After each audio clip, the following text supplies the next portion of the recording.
Quero cumprimentar a todos os meus amigos, meus irmãos em Cristo, com a paz de nosso Senhor e Salvador Jesus Cristo. Começa agora mais um programa Escola Bíblica, transmitido aqui pela TV ADNP. O tema desta aula que estamos estudando tem como título, então, contrapondo a arrogância com a humildade.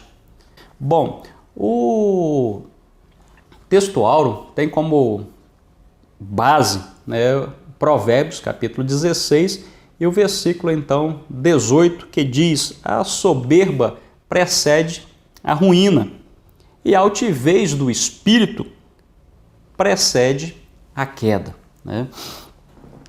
Bom, estamos estudando o livro de Provérbios já desde do mês passado, e é notável como o livro de Provérbios então trata acerca da arrogância. Em nenhum outro livro da Bíblia menciona-se tantas vezes e também com tanta propriedade acerca desse problema da natureza humana. Então, quando olhamos para logo o início do livro de Provérbios, nós começamos a ver como então Salomão escrevia a respeito então do seu entendimento a respeito deste assunto. Então ele relata da seguinte forma: olha, confia no Senhor de todo o teu coração e não te apoies no teu próprio entendimento. Palavra de Salomão. E Salomão também ele continua, fala assim: olha, não sejas sábios aos teus próprios olhos, teme ao Senhor e aparta-te do mal. Então são conselhos práticos que Salomão então ele está instruindo-nos a respeito da arrogância. Então, olha, toma cuidado, não entra por este caminho. Então, escute. Pouco antes então da queda, olha só o que acontece: o coração do homem se enche de arrogância. Provérbios capítulo 18, versículo 12. E podemos ver que a linguagem de Provérbios, no que se refere à arrogância, então, além de ser ameaçadora, é categórica. O Senhor, então, ele derruba a casa do orgulhoso, E o caminho para a honra passa obrigatoriamente pela humildade. Podemos ver que assim como o orgulho, então, ele antecede a vergonha, a humildade, por sua vez, antecede também a honra. A verdadeira humildade repudia a autopromoção. Então, a verdadeira humildade, ela repudia a autopromoção, pois não é honroso a pessoa buscar a sua própria honra. Então, nós observamos como é perceptível a arrogância e a humildade são dois extremos, São dois extremos impossíveis de dar as mãos. Então, não há ligação nenhuma entre esses dois extremos. E nós podemos ver que a aula de hoje, então, ela vem justamente para confrontar. Olha só, ela vem confrontar a humildade com a arrogância. Então, vamos refletir. Você já duvidou das orientações de Deus por parecerem, muitas vezes, absurdas? Então, quando duvidamos, quando questionamos as orientações de Deus em sua palavra, por parecerem absurdas, quero dizer que essa atitude nos torna arrogantes diante de Deus e muitas vezes não percebemos.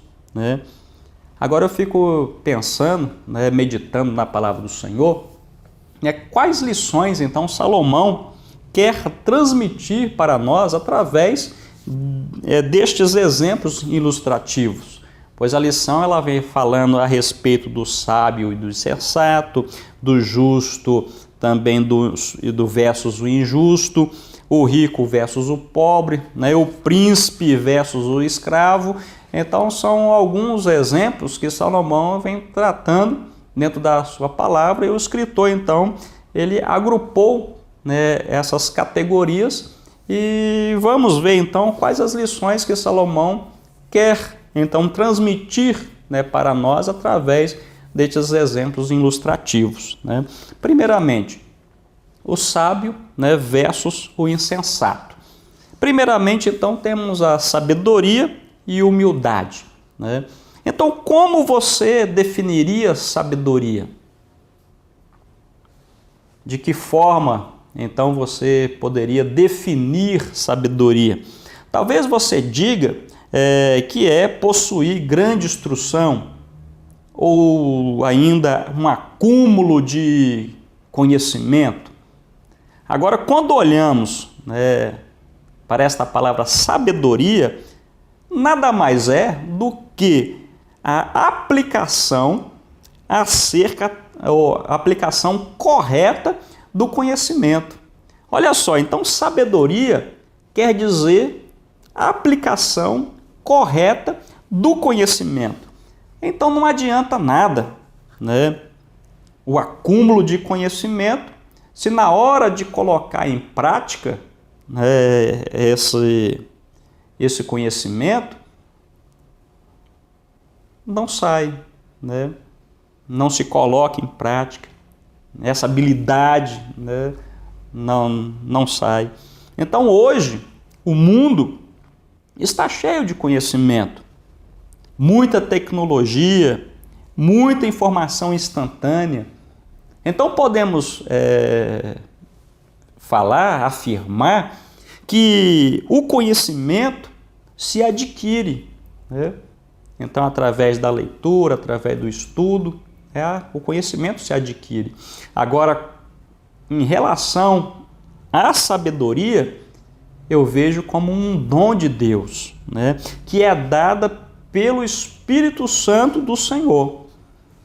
Mas as pessoas podem ainda perguntar, mas quais as recompensas da sabedoria? Eu coloquei só apenas duas aqui, num universo bem amplo, né, de muitas recompensas que a sabedoria pode nos proporcionar.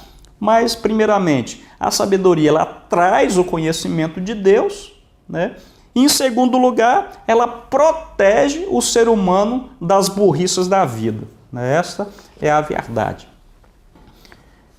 Em segundo lugar, quando se fala de insensatez, arrogância e altivez, na visão de Provérbios, o arrogante é uma pessoa insensata, ou seja, uma pessoa desprovida de qualquer lucidez e bom senso, né? Então, o próprio Jesus, né, olhando, né, vendo então a arrogância, vendo a prepotência de alguns, né, que se sentiam melhores do que outros, né, ele mencionou uma parábola. Então, Jesus narrou que estava dois homens subiam ao templo, ou subiram ao templo para orar, e um era um fariseu, o outro, né, um publicano, né? E esses dois homens então foram para a casa do Senhor para orar. E agora nós começamos a ver a diferença entre um e a diferença do outro. Jesus falou que o fariseu ele estava então em pé e orava consigo mesmo, né, desta maneira. Falou assim: olha Deus, graças te dou, né, porque não sou como os demais homens. Olha só, roubadores, injustos, adúlteros, e nem ainda como este publicano. E mais, Senhor, eu jejuo 2 vezes por semana, eu dou o dízimo de tudo quanto possuo. Já o outro homem, né, o publicano, Jesus fala que ele, estando de pé, de longe, né, ao longe, ele nem queria levantar os olhos aos céus, né? E ele batia no peito e dizia, né? Ó Deus, tem misericórdia de mim, pecador, né? E Jesus, então, finalizando as suas palavras, ele disse que aquele homem, então, ele desceu para a sua casa justificado, né? Então, porque qualquer que a si mesmo se exalta será humilhado, e qualquer que a si mesmo, né, se exalta ou se humilha, será exaltado. Então nós vemos aí um exemplo prático, né, que Cristo então ele deixou narrado em sua palavra. Acerca do injusto ou do justo versus o injusto, primeiramente temos aí a justiça e humildade. Justiça significa dar a cada um o que lhe é de direito. Olha só que responsabilidade, né? Então, aplicar a justiça, né? Ou fazer justiça, né? Então, justiça significa dar a cada um o que lhe é de direito. Então, nós observamos que Salomão, então, quando assumiu o trono de Israel, ele sentiu o peso dessa responsabilidade, né?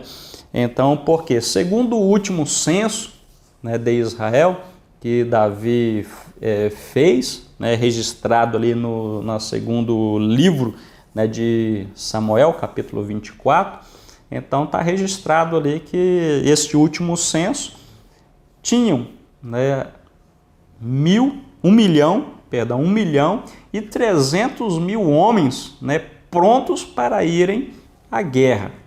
Então, imagina, tirando agora esse contingente, olhando para as mulheres, para as crianças, para aqueles outros homens fora da idade militar, então os habitantes de Israel, na ocasião, chegava a aproximadamente cerca dos 6 milhões de pessoas. Então, Salomão, né, sentiu o peso da grande responsabilidade em conduzir este povo, em fazer justiça a este povo, né? Pois, como definimos aqui, que justiça significa dar a cada um o que lhe é de direito. Então, não poderia tirar de um e acrescentar a outro e vice-versa. E Salomão, então, ele ora, né, a Deus, pedindo sabedoria para poder julgar o seu povo sem cometer injustiça. Então, olha só o que Salomão, então, ele pede. É por isso que a justiça e a humildade são inseparáveis. Salomão, um rei, tinha todo o poderio em suas mãos ali, mas ele recorre a Deus, né, humildemente, pedindo ao Senhor, então, que lhe dê sabedoria para conduzir aquele povo, para governar aquele povo.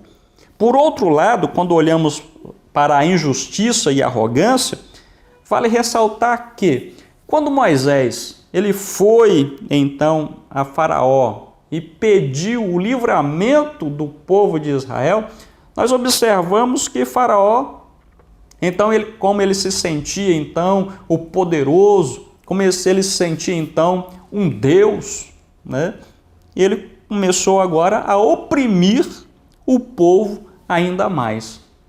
Então, nós vemos que são duas situações, dois extremos, justos versus injusto.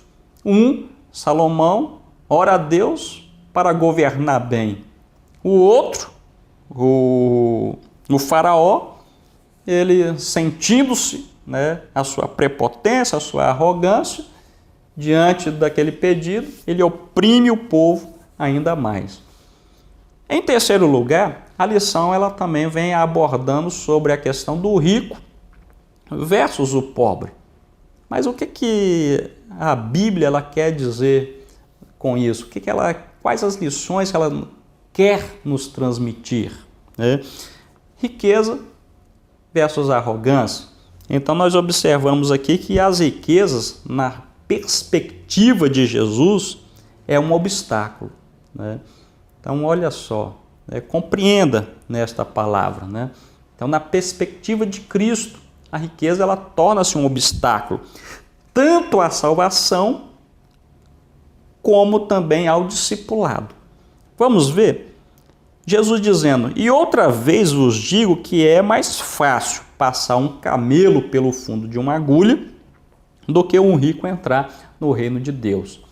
E Jesus, então, em uma parábola sobre a semeadura, né, ali ele fala que o semeador, então, ele saiu a semear e uma semente, então, ela caiu entre os espinhos. E Jesus dizendo que aquele que foi semeado, então, entre os espinhos, é aquele que ouve a palavra de Deus, mas os cuidados deste mundo acaba que, e a sedução também pelas riquezas, acabam, então, sufocando a palavra e ela fica, então, infrutífera, né? Então, as riquezas transmitem um falso senso de segurança, né? As riquezas enganam, as riquezas exigem total lealdade do coração. Então, quase sempre os ricos vivem, olha só, quase sempre os ricos vivem como quem não precisa de Deus, né? Não estou afirmando, estamos colocando aqui em termos de porcentagem. Então, quase sempre, né, os ricos vivem como se não dependessem de Deus, pois eles têm tudo, né? Então, na luta para acumular riquezas, os homens sufocam sua vida espiritual, caem em tentação e sucumbem aos desejos nocivos e daí acabam abandonando a sua fé. Em relação à pobreza, né, e humildade, também observamos que os provérbios fazem considerações equilibradas, né, a respeito do rico e também do pobre, né? Então, Provérbios vem tratando dessa questão e suas palavras são bem, essas considerações são equilibradas. Então, nós observamos que em nenhum momento presumem que a retidão leva à riqueza. Por outro lado, e nem que as pessoas ricas são necessariamente fiéis a Deus, né? Conforme Provérbios 28 e versículo 6, é melhor padecer necessidades e ter riquezas espirituais, olha só, veja só, do que possuir muitos bens e ser uma pessoa iníqua. Isso é a palavra de Deus que assim define. Então é melhor, a Bíblia fala, né? Provérbios 28 e 6 relata, é bem contundente nisso aí. Então ele prefere que é melhor padecer necessidade de ter riquezas espirituais do que possuir muitos bens e ser uma pessoa iníqua. Então é melhor o pobre que mantém íntegro, olha só, que o de atitudes perversas, ainda que rico, né? São palavras de Provérbios, palavras das Escrituras, né? Então, por último, nós observamos aqui também a questão da relação do príncipe versus o escravo, né? Primeiramente, ele vem colocando sobre a realeza, a arrogância e humildade, né? Então, nós observamos que Salomão era rei e sabia que para governar ele precisava da sabedoria divina, a fim de discernir entre o bem, né, e o mal. E sobre essa questão, nós temos, né, dentro também da Bíblia, aquele exemplo das duas mães, né, onde duas mães vieram até a presença do rei e começaram então a relatar, né, um fato que aconteceu, né, durante a noite, e a Bíblia fala que elas moravam somente as duas, não tinha ninguém de estranho dentro daquele ambiente familiar, né? E uma deu à luz uma criança Depois de 3 dias daquela criança ter nascido, a outra também dá à luz a seu filho. E a Bíblia relata que durante a noite, aquela que tinha dado à luz por último, acabou dormindo e passando por cima da criança, a criança veio a óbito. E ela levanta então por volta da meia-noite, pega aquela criança que estava ali no seio da sua mãe, e faz a troca. Pega a morta, coloca ali, pega a viva e coloca na sua cama. Na manhã, quando acordam, está lá aquela situação, mas é aquela mãe olhando e fala assim, não, essa criança aqui não é minha, não é meu filho. E essa situação foi parar, então, na presença de Salomão. E nós observamos que era uma situação que Salomão precisava, então, resolver, e fazer justiça. E ele ouve uma parte, ouve a outra parte, então lhe vem então, a sabedoria, na hora de aplicar o conhecimento. E ele pega, então, traz uma espada. Nesse negócio de trazer a espada, fala assim, vamos dividir no meio então essa criança, vamos dar metade para um, metade para outro, e a situação está resolvida. Aí agora que se revela então a verdadeira mãe. A verdadeira mãe preferia ver o seu filho vivo, na casa de uma outra pessoa, sendo criada por outra pessoa, do que vê-la morta. Aquela que não tinha nenhum vínculo com aquela criança, por outro lado, dizia, tem que matar mesmo, nem eu nem você. Então Salomão naquela hora, então ele vê, constata-se ali que havia resolvido aquela questão. Então pode tirar o filho desta mãe aí e dar para aquela outra ali, porque essa aí é a verdadeira mãe.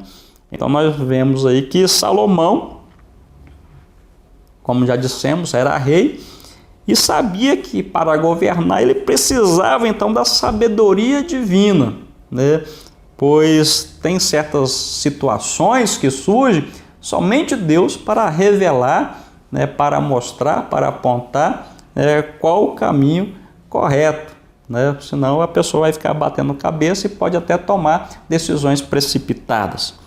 E finalizando, nós observamos aqui dentro dessa questão o príncipe versus então o escravo, tem a escravidão, humildade e realeza. Vamos finalizar da seguinte forma: os que, porém, desprezam, olha só, a humildade, quando chegam ao topo, agem como soberbo. Então, aquela pessoa que é desprovida de humildade, aquela pessoa que despreza a humildade, então, quando ela chega ao topo, age como soberbos. Então, há um ditado popular que ilustra muito bem esta realidade, ou seja, ela ilustra com precisão esta realidade. Eu creio que você já deve ter ouvido, onde ele diz da seguinte forma: dê poder ao homem e você saberá o seu verdadeiro caráter. Então, muitas pessoas, antes de receber uma promoção, vamos colocar assim, é toda humilde, mas coloca ele no cargo de chefia, que as pessoas vão ver, vai saber o seu verdadeiro caráter. Então finalizamos aqui com estas palavras. Espero você até na próxima aula, aqui pelo canal nosso da TV ADNP. E quero dizer que Jesus tem muitas bênçãos para você e com certeza para toda a sua família. Continue conosco, acompanhando a nossa programação, e um grande abraço e até o próximo programa Escola Bíblica, transmitido aqui pela TV ADNP.